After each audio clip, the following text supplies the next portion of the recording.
Hello, and welcome to Sodacast, where we provide AA speaker meetings and workshops in podcast format. We're an ad-free podcast, and if you enjoy listening, please help us be self-supporting by visiting sobercast.com, look for the donate link, and drop $1 or $2 into our virtual basket. We hope you enjoy the podcast. Have a great day. It is good to see friends that I haven't seen for quite some time. I'm enjoying today a lot. My purpose here right now, however, is to share my experience with you in the hope that I can be helpful. I am primarily concerned with someone fairly new in the program who might be in the room, because those of us who have been in AA for a while know beyond a shadow of a doubt that AA will work as long as we continue to try to live by our principles. But I can remember how full of doubts I was, how full of fears I was when I first sought help from AA. I thought, yes, it might work for all these other people, but I wonder if it'll work for me. I listened to those who had stayed sober. They gave me little bits of advice, and by following the advice of sober people, I am still with you today and have no desire to leave. But so far as these acoustics in here are really bad, you know that, don't you? I'm talking back to myself here. Is it ringing out there? I guess there's nothing can be done about it, so we'll have to practice a little tolerance or something here.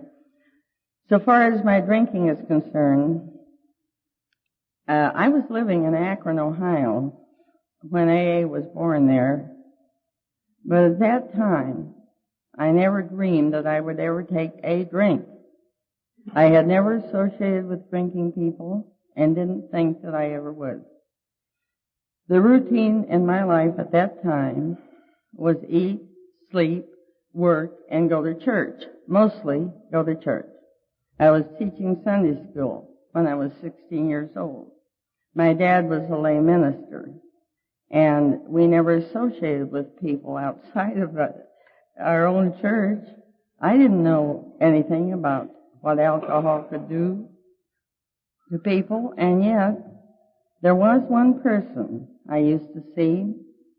The first job that I had in my life was in the Second National Building in Akron. And I used to see this man come down there. I knew his name. I knew he was a doctor. He would sit at the lunch counter, but he would never eat. That in itself is a little bit odd, you know. But I used to see him drink bromo seltzers, Alka-Seltzers, tomato juice, you name it. And he had the shakes, and he didn't even smell good. And I used to move away from him, and one day I asked Bill, the owner of the place, tell me something. Does that man have palsy? He shakes all the time. And Bill, with a big smile, said he doesn't have palsy. He has a perpetual hangover.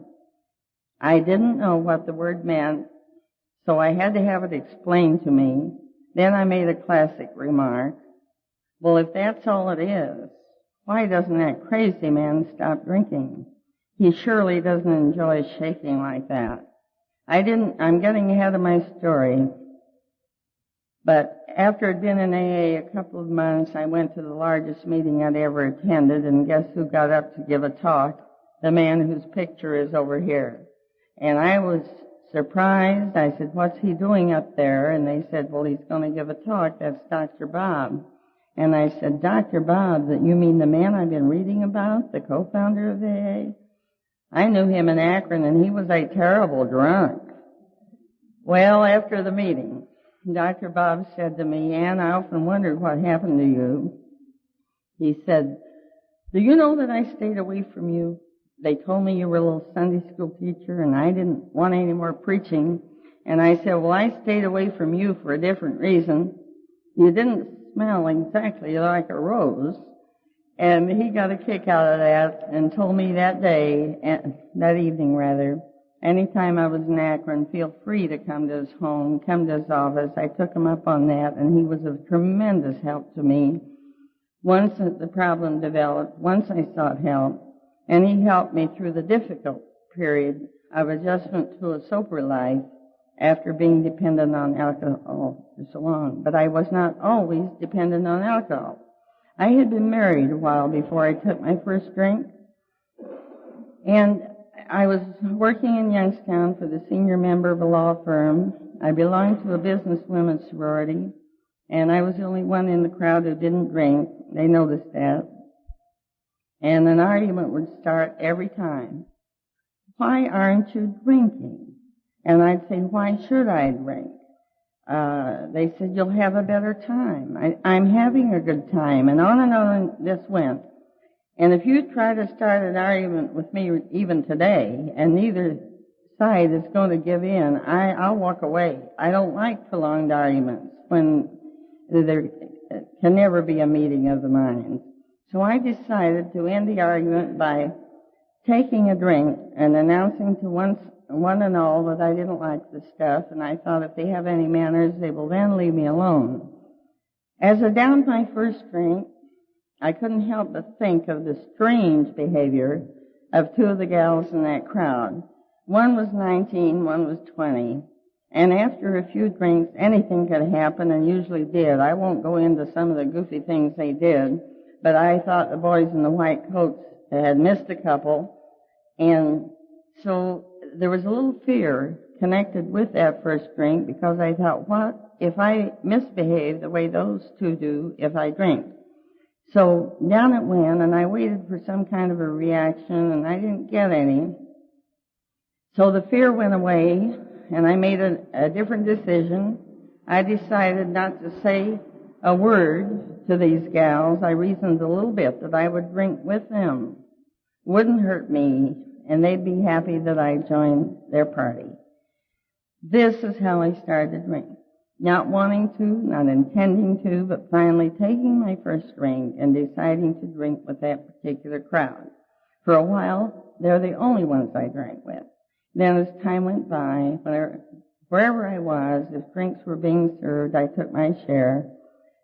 More time went by. I went through a stage of drinking that some go through. Not everybody, because there is such a thing as instant alcoholism. A person can be an alcoholic and not even know it till they take their first drink, and the strange reaction they get indicates there's a problem right there. It was present, but alcohol activated it. So, anyway, with me, I went through a stage where I could drink everybody under the table. Big guys, big gals, little gals. And my friends used to stand back in amazement and say, I don't see how she can drink all that, and she never gets drunk. My behavior did not change. For a while, alcohol did very little for me or to me. I could stop in the middle of the drink. I was not a compulsive drinker, and drinking did not interfere with my home life, my social life, my work, or anything else. If anyone had told me then that someday I would have an alcoholic problem, that I would get in trouble because of my drinking, I would have argued with them, it can't possibly be. And yet, I learned since I've been in AA that the ability to consume large quantities of alcohol without showing its effect is one of the early symptoms of alcoholism. Now I learn it. I didn't know anything about it then, but I had no problem, as I say, for a while. I can look back in retrospect and see where I made my first mistake in drinking. I had worked in Youngstown, lived in Warren. After a bad winter, I decided to work in Warren. I got a job working for the sales manager of an engineering company. Up until that time, I'd always been a legal secretary, and the work was quite interesting. The work I was doing for this sales manager was not interesting. It was boring. And I had an assistant, at least that was her title, and I used to say she sat on the first three letters of her title, because my work would be piling up and she'd be doing nothing, looking out the window, daydreaming, writing personal letters. I used to say she was lazy, but in AA you take a different look at people and things, and I don't believe she was well. In fact, she died. She must not have been well. She just didn't feel like working. But I didn't know any of this, and I was frustrated, and I built up a big case of resentment against her. I had to work long hours overtime to keep up with the work, which she could have helped me with, and my nerves started acting up for the first time in my life. Prior to that, I didn't know what people were talking about if they claimed they were nervous. I didn't like the feeling. I told the ones with whom I worked that I was going back to legal work. It never affected me this way, and life was too short. I felt tied in knots at the end of the day. It would take too long to relax after I got home. They listened. They advised me not to quit my job. They said many days they felt that way, but they had found an answer. They found a way to cope with it. They said that if I would stop in the cocktail lounge on the way home and have a couple of quickies, that means fast, that I could relax in a hurry. For the first time, I did follow their advice, and I gulped drinks instead of sipping, and I learned they were right. In a matter of minutes, I could be as relaxed as a kitten, and I loved the feeling. But what I did not know then, and I do know now, is that my dependence on alcohol had already started. From before that, if you had hidden my bottle, it was not important enough to me for me to even spend time looking for it. From then on, any time I wanted to relax in a hurry, I knew how to do it, and I did it. So the intake was increasing right along, and I was on my way to alcoholism because I was depending on it for relaxation, and as we know, dependence can lead to addiction. During this period, we were forced to move to Arizona because of my husband's health. And while there, I was homesick. I was lonesome. I felt shut off from my Ohio friends. I did not want to be in Arizona, especially where I didn't know anybody. So out there, in order to try to be happy for the time being, I deliberately looked to the bottle for that happiness. I was looking in the wrong place, of course. But any happiness I got was false. It was temporary, but it satisfied me. There were nights, if you had blown Ohio off the map, I didn't care. I thought I was having a ball. But the intake was increasing. My dependence on it was increasing, and very shortly after that, my behavior started to change. My personality started to change. I didn't want to take the blame for any of it. I didn't blame the alcohol. I blamed the warm climate. Your blood gets thin. I blamed art. I blamed people. I blamed things. But I did not blame my drinking for anything that went wrong. But I had to start making excuses for bad drinking behavior. This is not necessary with people who have full control. One night, I thought it was a splendid idea to replace a singer in her floor show. I didn't like her looks, I didn't like her singing, and I was on my way up there to push her aside and take over. Somebody pulled me back in time, sobered me for a moment, believe me. I thought, what if I had? Then I thought, I better tell these people something so they won't think I'm crazy the way I used to think Becky and Wilma were crazy. So I said, on my birthday, isn't it all right to celebrate? Then the word got around the room. They were singing a happy birthday to me. I was taking the bounce. Everybody enjoyed my birthday party. No one was criticizing me for almost crashing the floor show. But that was December. My birthday does happen to be in May. And I have one coming up pretty soon now. But it worked so well as a good excuse for bad drinking behavior that I started having frequent birthdays, maybe 2, 3 a week times. I'm glad I didn't really have that many, but Phoenix is so spread out I didn't have to see the same crowd every night, and I'm a go, go, go girl anyway. when I want to go where the action is, and if I get bored, I want to go where there's more action, and that was a pattern of my drinking.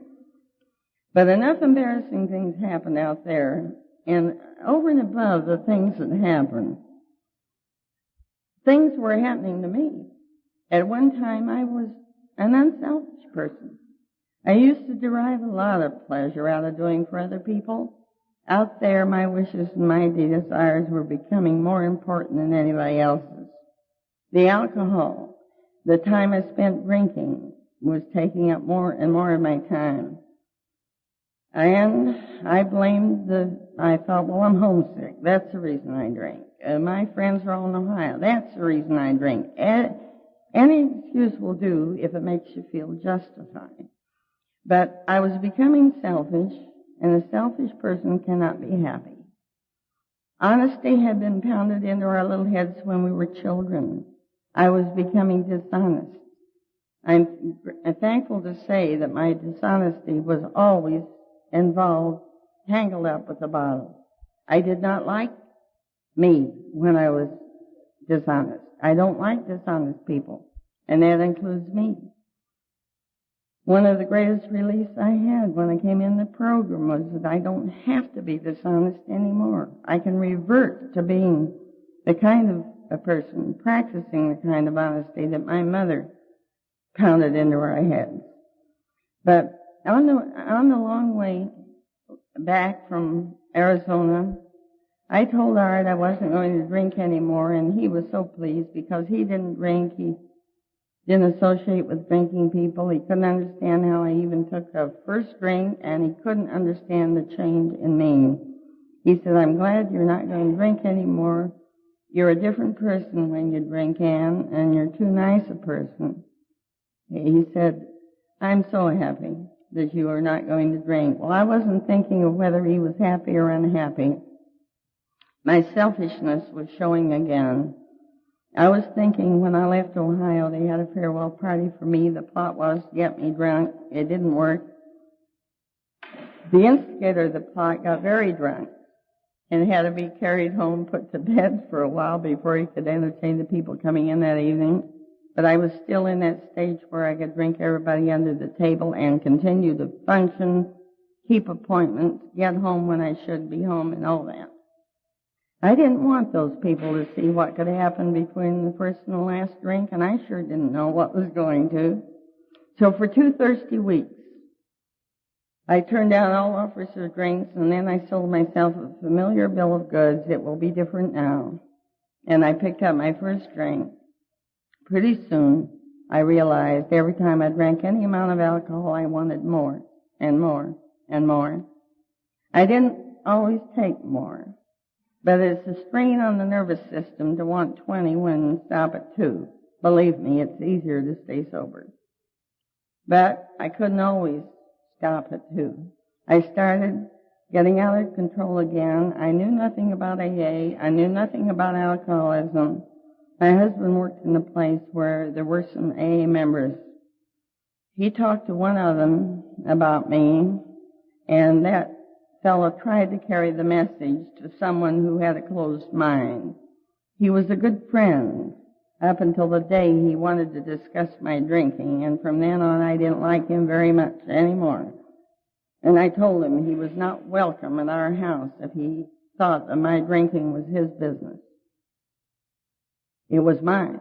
And if I wanted to quit, that would be my business. I said, I don't have to play ring around the rosy with a bunch of drunks to stay sober. See, Bill has written in one of his books that defiance is an outstanding characteristic of the alcoholic. And a practicing alcoholic is defiant. And I was one of the most defiant I've ever had to cope with. Once in a while I run into a close second. But I wanted, at that particular time, 1,000 members of AA could not have helped me. The desire for sobriety has to come from the person with the problem. And I did not recognize my problem. It was still people and things, people and things. If she, if he, if they, if this were different, I'd be all right. If I had been courteous enough to even accept the big book, Alcoholics Anonymous, and even opened it to the second page. I might have learned something then that could have ended my battle with the bottle, because at that time the doctor's opinion was there, and in it he says that alcoholism is not entirely a matter of mental control. There is a physical factor involved, and any picture of the alcoholic that leaves out the physical factor is incomplete. Had I known that I had changed physically to the point where my system would not tolerate alcohol without setting up this phenomenon of craving, I don't think it would have been such a bitter pill to swallow, because I thought my trouble was all mental. I'm glad to learn it was partly physical, partly mental, partly spiritual. Threefold. But I thought it was, every time things went wrong, I thought it was a temporary situation, and next time it would be different. But because I was too proud and too stubborn and too full of do-it-yourselfness, if there is such a word, I suffered longer and caused the heartaches and suffering of people that I dearly loved. The people who are near and dear to us are hurt the most because they care the most. But there is a compensating factor in AA. Those who were hurt the most, if we take AA seriously and try to practice the program, they are made the happiest and benefit the most by our AA behavior, which is certainly in contrast to our drinking behavior if we're trying to live the program. So I had 4 brothers and a sister, and I had friends worrying about me. Only one brother ever said anything to me about my drinking, and I fixed him as soon as he went home. I got plastered because, we try to get even. I wish I could have given him that hangover I had. That would be getting even. But time went by, and my world was getting smaller, the bottle was getting bigger, and people tried to talk to me, and I would say, leave me alone, don't bother me, go away, who needs you? And if they talked to me about my drinking, I crossed them off my list of friends. I was withdrawing into my own little world with a bottle for the only company I wanted, really. And then we have peculiar ways of advertising our problem, even though we think nobody knows. We advertise it. At least I did. If you're a prancing drunk, now if you're a closet drunk, maybe you can get away with hiding it. In fact, there are a lot of hidden women alcoholics today. If they'd ever come out and be counted, membership would double tomorrow. That's for sure. I've taken some of them out of their bedrooms and closets that were protected by the family and the husband and all that for up to a point. And this was only prolonging the agony. In my own case, the agony was prolonged because Art was kind. He was patient. And he never said anything cruel or did anything cruel, no matter how much I hurt him. I'm happy about that. And I will say that I suffered more or less in silence myself, because when I get so sick, I thought I was going to die. I didn't whimper. I didn't ask for room service. I suffered in silence with the attitude, you asked for this, let's see if you can take it. I'm glad, because then there are no harsh words that were said one to the other during the time that I was in the throes of alcoholism. But one time, I don't know if I should take time to tell this or not, but it goes to show that people nearby not only know about it, but we can advertise it in faraway places. During one of my sober periods, and I did have them, with a mistaken idea that it'll be, after I get it out of my system, I'll be all right. I can start again, not knowing about alcoholism. I got a call from Michigan and asked me to come up there to Ferndale, take care of my sister-in-law's home and family while she went into a sanitarium. I welcomed the chance. They belonged to the same church we did, and I didn't think anybody in that church ever drank anything, anytime, any place. So I thought it'll really be out of my system. Then I can back and start from scratch. Well, I went up there, and the first day I saw a bar with a lot of stuff in it. Boy, I was surprised. And casually that night at dinner, I said that I was surprised to see that you have stuff like that in your home. Does anyone in this house drink? He said, oh, a little, on special occasions. He said, if you ever feel like taking a little nip, help yourself. Wrong thing to say. Wrong thing. I was no longer interested in little nips. I was interested in big gulps and then replace it with water, And I did most of my drinking at night when they'd all gone to bed. But gee whiz, I didn't like to be a lone drinker. And one night they were all in bed and I didn't want a glass of water. That's about what was in all those bottles. And I knew there would be action at the end of that street in a little bar called Duck Inn. So, how to get there? But I did have difficulty getting home because that bicycle became very unmanageable. There was a guy walking in the same direction, and he must have passed me 6 or 7 times. And he said, lady, why don't you walk that thing home? And if I'd been strong enough, he'd had a bicycle right in his face, believe me. I got up anger steam, and that can give you strength, and I got that bicycle home without falling down again. Now, I thought I had a big secret. I'd had a beautiful time, everybody in bed, but people are not as stupid as we wish they were. 3 days later, of course, my brother-in-law asked what happened. I had bruises. You may not bruise, but I do. And he said, what happened? I said, I fell down hoping he would think it was the basement steps, and that he should have gotten them fixed or something, still blaming other people. 3 days later, they had a little family conference, and the upshot was, we can get along without you very well. How about that? Fired from a job. I wasn't getting paid for it. There was a message in there for me, but I didn't get it. I went home angry, resentful, and got drunker than ever in Niles, Ohio to get even with the people up in Michigan. So I was on my way again. And there were 2 people in my life that still didn't know what my real problem was. One was Mother. One was Dad. Those who knew wouldn't tell. They knew it would break their hearts if they knew what really was wrong with me. I had managed to stay away from Akron. I never took my first drink in Akron. And if I had had a drink, I wouldn't go to Akron for fear someone would see, tell. I knew what it would do to Mother and Dad. The secret was kept until the day Mother called. My sister had gone into coma. She said, if you expect to see her alive, you better hurry to Akron, which I did. When I saw her, she was unconscious, looked more dead than alive. The only thing I could think of that would help me, there's your selfishness again, was have a couple of drinks. It won't seem so bad. The turmoil started. How can I? Mother here. I swore I'd never let her see me if I'd had a drink. But the insane idea that a couple of drinks would help is what I held on to. Went downtown telling her I'd be back in an hour.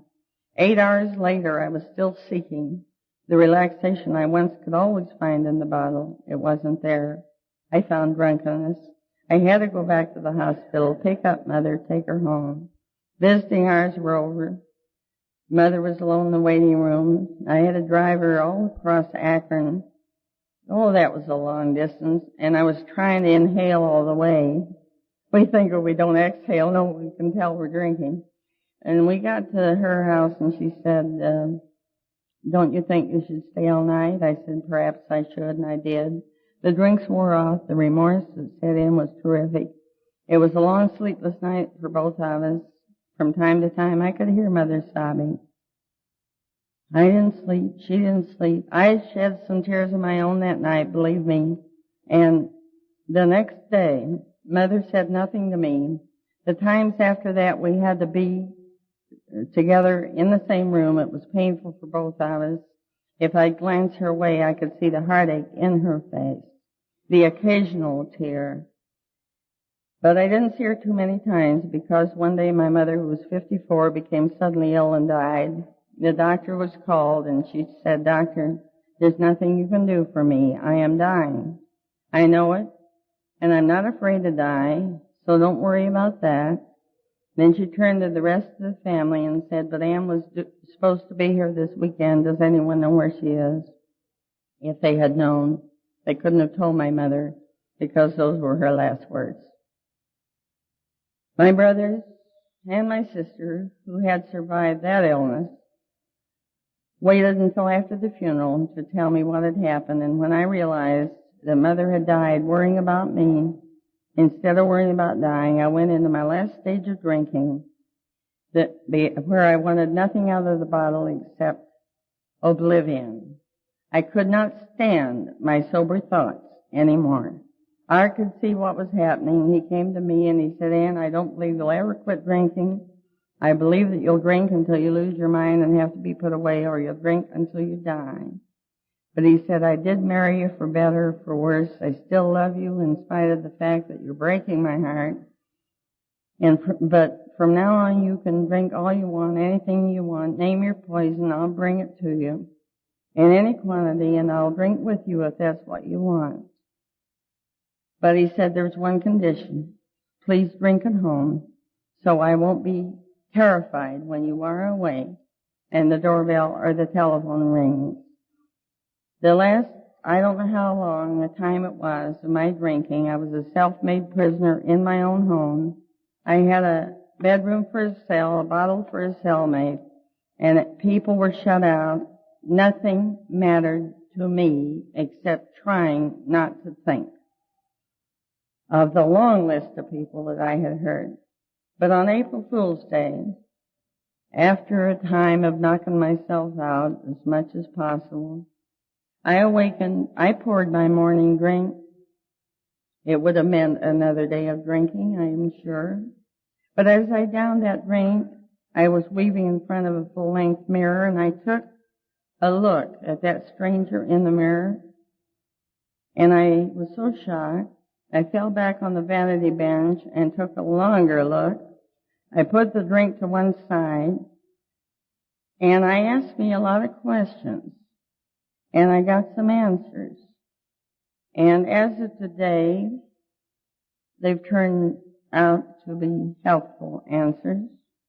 And I believe the reason it happened that way is because that day I voluntarily came out of my dream world where I had been for so long and wanted to look at me as I really was and look at the shambles of my life.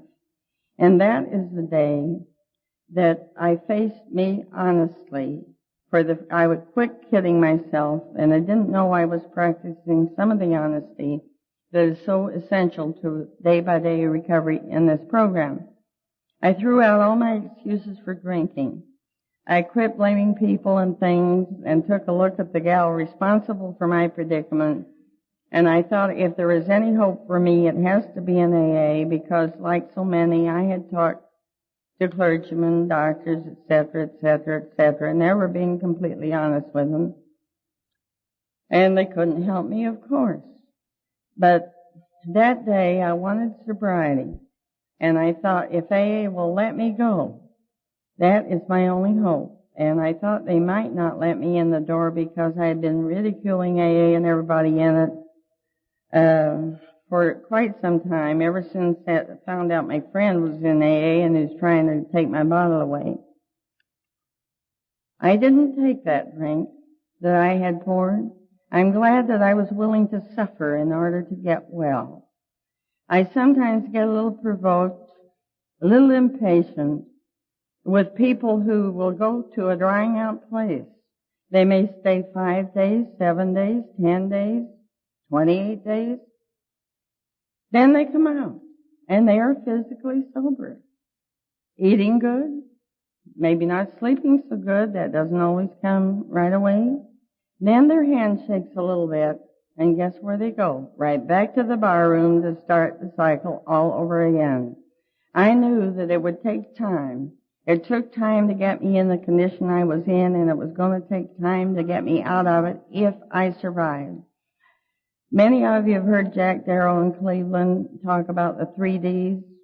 in AA, the desire for sobriety, the decision to do something about our drinking, and the determination to stay sober at all costs. And I can truthfully say I still have that determination. It's stronger, if anything, than it was then. But my mind said, no matter what comes in your life, it doesn't matter. A drink will never be the answer. If I drink, it will only add to my misery, subtract from my happiness, divide my attention, multiply my troubles. And if you are convinced of that, you're not going to reach for a drink no matter what. And I've had heartaches and sorrow, of course, since I came into the fellowship. The first hurdle was to watch my dad die slowly and painfully. I was the last one with him.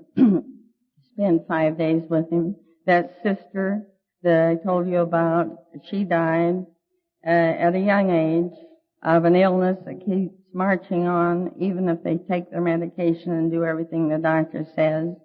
I'm glad that I'm an alcoholic. I'm glad I didn't have the illness that she had because there was no answer for it. It was a matter of time. I'm glad that I don't have terminal cancer. I'm glad that I have both legs and both arms. I have a lot to be grateful for, that I finally found out what my problem was and what to do about it. And I found out that I could live without drinking. I had to take it by the hour, and a day would be gone and put a check mark on the calendar, thank God no drink today. It wasn't easy. I walked the floor. I cried. I threw a few things. At that time, I was the only woman member in the Warren group. I went to my first meeting, and the wives were there, but no women alcoholics at that meeting. I knew this. I was not only the only woman member there. I was the youngest to go in there. I don't think they knew what to do with me. I really don't. They looked so bewildered when I wandered in. But the two wives of the AA members sat on either side of me, giving me comfort, giving me hope. They were kind, and I didn't expect that from them. I really didn't. I loved them for it. And I think the first thing any of us get is a little glimmer of hope. If we see a room full of people, most of whom are staying sober a day at a time the AA way, we can't help but be hopeful that we too can follow in their footsteps of sobriety. I was fearful, but the fear did go away. And after the physical hangover left, I went to the older ones in the group, ones who had managed to stay sober for a long time in spite of life's problems, and I knew I had some coming up that weren't going to be too easy to cope with, but I was tired running. I wanted to face life. So they gave me little bits of advice, things that were working for them. They said, if you want to stay sober, stay close to those who are trying to do the same thing you are, and you can stay close to them if you will continue to go to AA meetings. I did not know how important that word continue was then, but I believed them. And I went to meetings, shakes, tears. I had no car. I got there in any kind of weather. They said meetings are important. Go, when I went. And later, I had enough confidence to get behind the wheel of a car again. I had lost self-confidence. I had lost so many things because I had been the victim of an illness which I did not understand. But I finally asked for help anyway, and then began to understand it. They also said there's lots of literature. It can all be helpful, and it is. I'm going to look at the literature table today. If there's anything out there that I haven't already read, I want to pick some up because they are good. There is one pamphlet, however, that I picked up in Akron. It's written by a man in Akron, and I haven't yet read it. And Bill Wilson and I were on the same program one day, and I had mentioned this. I said, there's one pamphlet I started to read, and I'm not going to read it today, and I hope I never read it. And he looked up and said, oh, he thought I was criticizing some of the conference-approved literature. But when I told him why I wasn't going to read it, he, kind of applauded. It's called The Second Reader. And in the first paragraph or so, it says it's for those for whom the initial enthusiasm for AA has worn off. The glamour is gone. They're bored with AA. And if they continue in that frame of mind, they could very well be drinking. Well, I read that. It's for those for whom the initial enthusiasm for AA was worn off. I thought, well, I don't have to read that today. My enthusiasm for AA has continued to grow, and I still haven't felt the need of reading that pamphlet.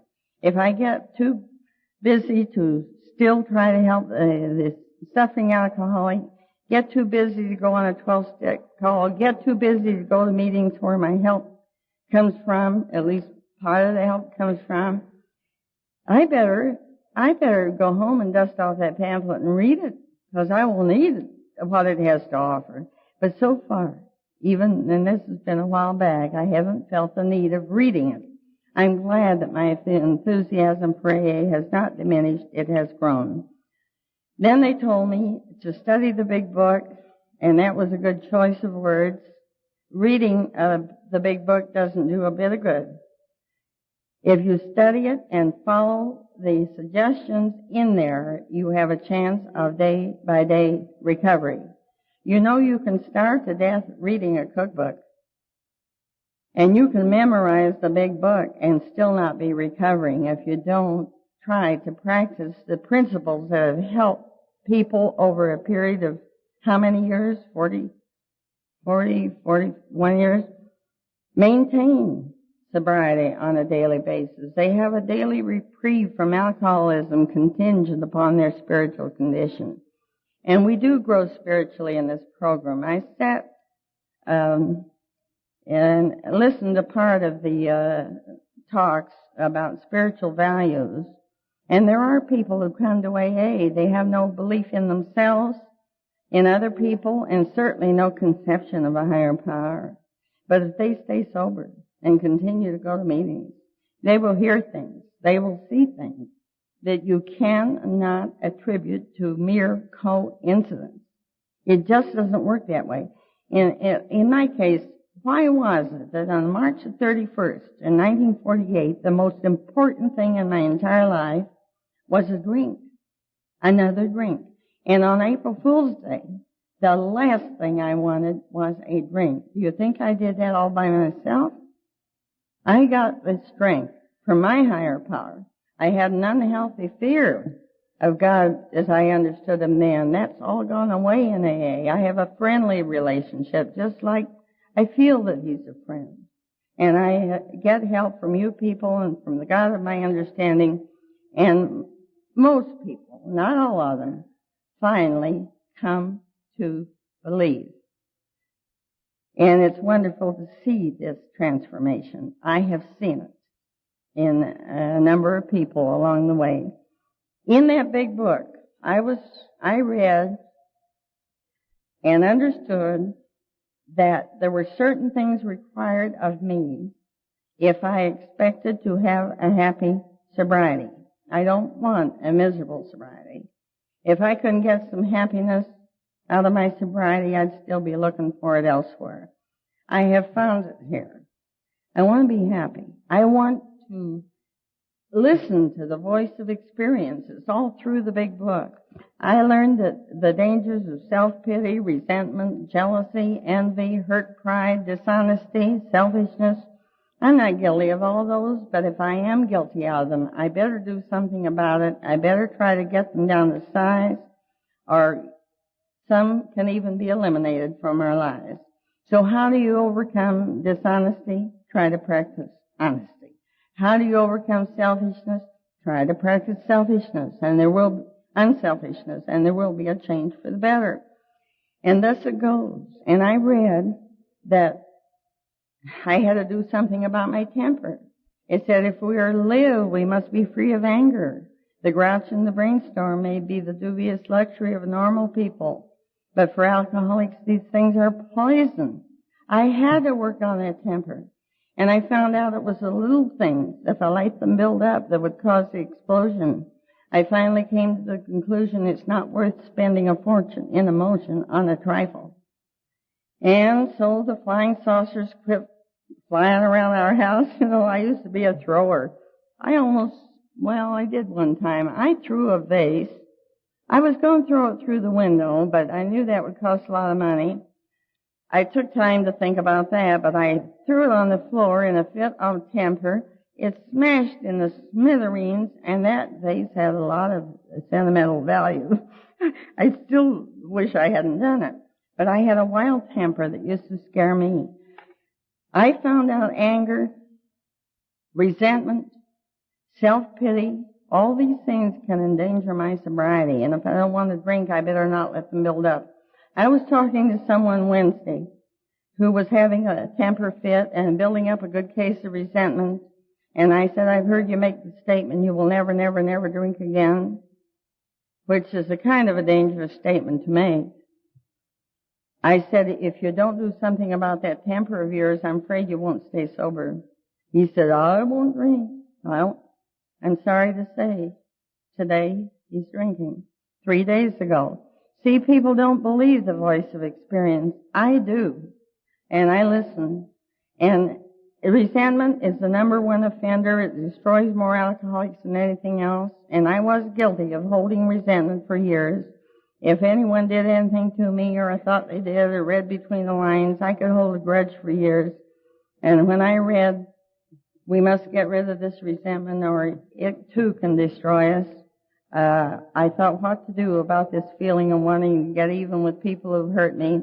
And in my search, I read, if we must get even, let's get even with the people who have done us some good. In AA, it can be a full-time job. Occasionally, we have a person who comes into the program, he dries up, but he doesn't take a look at his unmanageable life.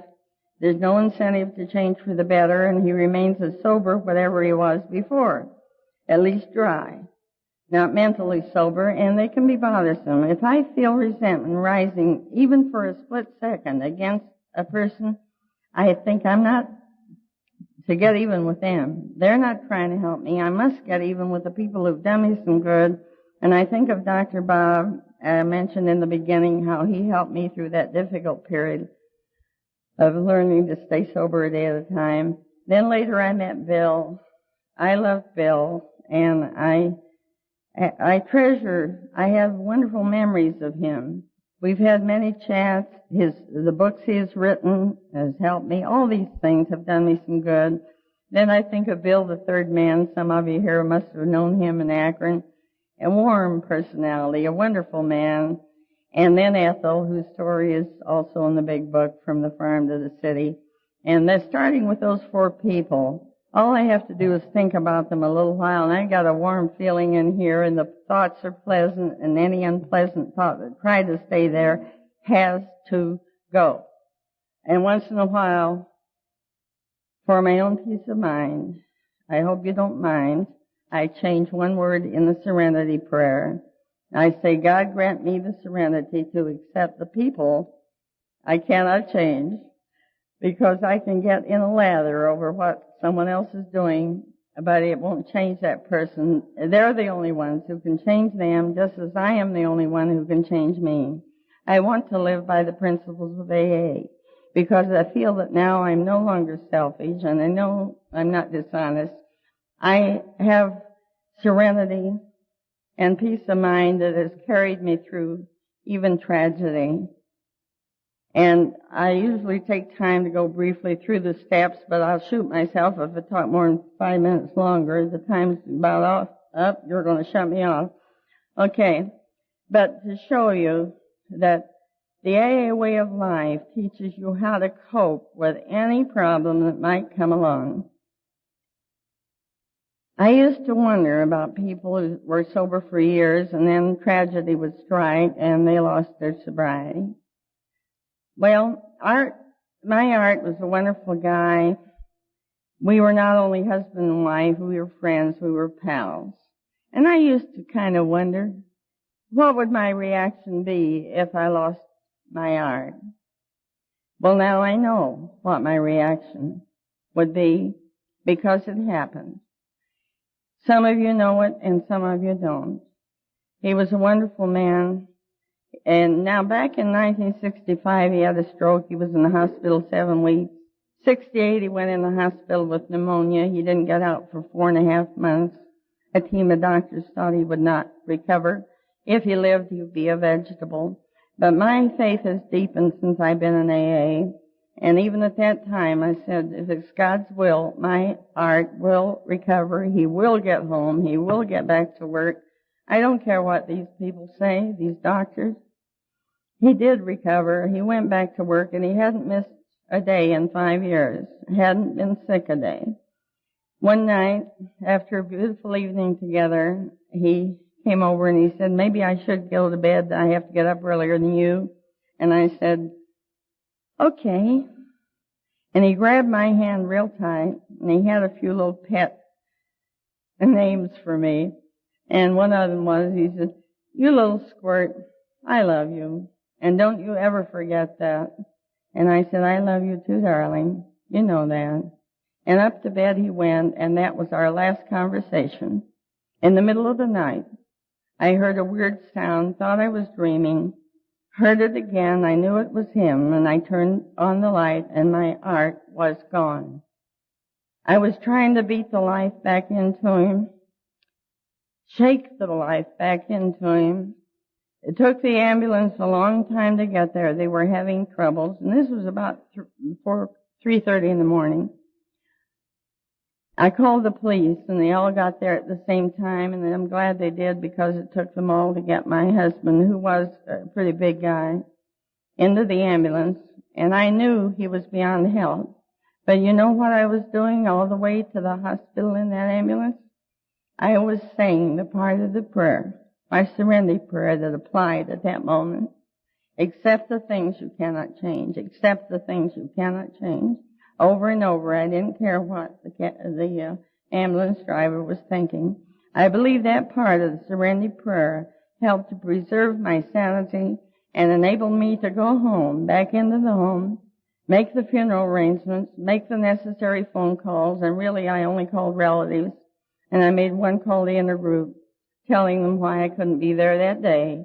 Now, I must have a lot of friends in AA in that area, because at the funeral home and at the funeral, people were there from us over 100 miles away. How they learned about it, I'll probably never know, from somebody who thought they should know, because Art was a great guy and everybody loved him, and me too.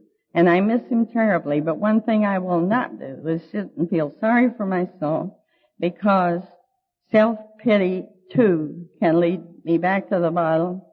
It can endanger my sobriety, and I have ways and means of getting rid of self-pity. I can read the newspaper, headlines. I don't have to read the articles. See where many were killed in the plane crash. So many burned up in a fire. So many killed on the highways on the weekend. If I'm able to sit there soberly and read a newspaper, I'm better off than the ones I am reading about. And so far as Art was concerned, it even worked there, because I would read the obituary column and see where fellows died quite young, suddenly, and left a wife, several children. They didn't have the years together that Art and I had. So even in tragedy, if you're thinking along the right lines, you can count your blessings. He wanted to go first, and he wanted to go fast. He got his wish, but there is a void in my life, of course. But I knew I had to give time, and make the adjustment. And my Art one time said, Ann, if I do go first, and I probably will because of the difference in our ages and the illnesses I have had, please don't grieve. He said, you know, I'll be better off. And he looked me right in the eye and he said, Ann, I know you will be all right. And if he believed that with all his heart, I believe that I will be all right as long as I stay close to you people, accept your help, continue to try to help those with a similar problem. And I know you've heard these around AA, but by practicing the 12 steps of our recovery program, I have found these 12 rewards, and with this I will close.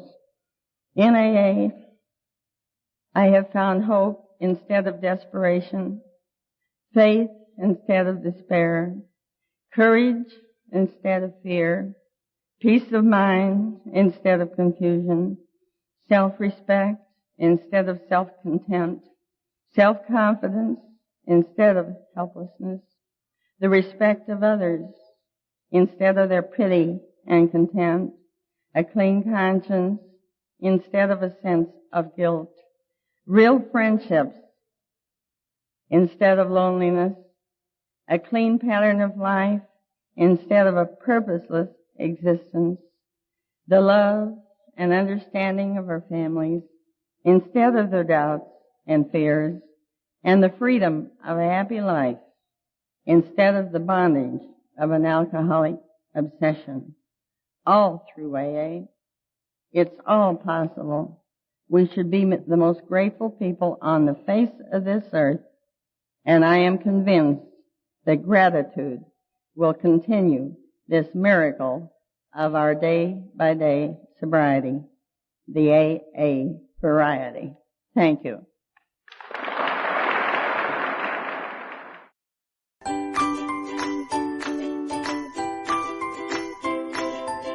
Thanks for listening. I hope you enjoyed the podcast. Sobercast is ad-free, and we'd like your help in order to keep it that way. So if you'd like to help us be self-supporting by pledging $1 or $2 a month, visit Sobercast.com and look for the donate links. Thank you very much.